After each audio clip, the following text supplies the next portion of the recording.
কোমরে ব্যথা, বসে কাজ করতে গেলে কোমরে ব্যথা, কোষ্ঠিকাম 30। বসে কাজ করতে গেলে কোমরে ব্যথা, কোষ্ঠিকাম 30। পায়ে ও সকালে ব্যথা যন্ত্রণা ও বেশি সময় ব্যথা হলে কেলিকাপ। যদি সকালে যন্ত্রণা হয় এবং বেশি সময় ধরে ব্যথা হয় তাহলে কেলিকাপ। পায়খানা শক্ত ও অশ্ব থাকে এমন মানে এসকুলাস 30।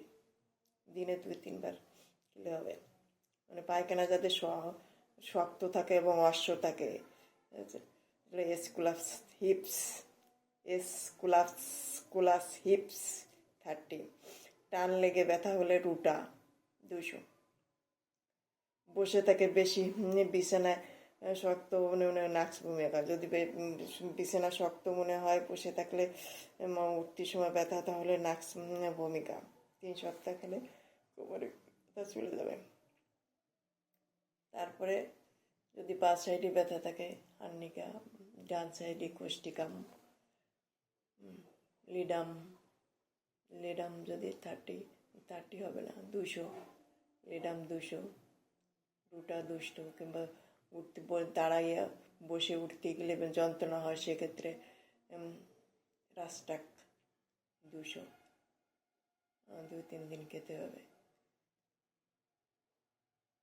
আর যদি বেশি ব্যথা হয় চাপ ধরে মানে চাপাচাপি করলে টিপলে ব্যথা করে সেক্ষেত্রে ব্যারোনিয়া। আর যদি হাঁটাচলা করলে ভালো লাগে সেক্ষেত্রে রাস্টাক। আর যদি শুয়ে থাকলে আরাম লাগে সেক্ষেত্রে ব্যারোনিয়া 100।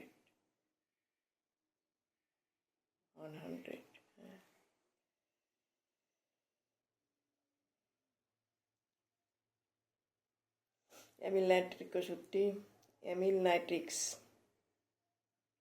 রুমালে চেপে ধরলেও দেখা যায় অজ্ঞান কমে যায়। অ্যামিল নাইট্রিক এটা ক্লোরোফিল জাতীয় ওষুধ। ওটা রুমালে একটু লাগাইয়ে রুমালে চেপে ধরলেও অজ্ঞান কেটে যায়, ব্যথা যন্ত্রণা কমে যায়।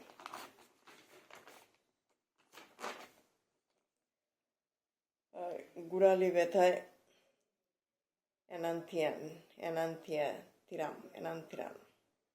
অ্যানান্থিরাম খালি করে পায়ের গোড়ালি ব্যথা চলে যায়। কিংবা লাইকোপোডিয়াম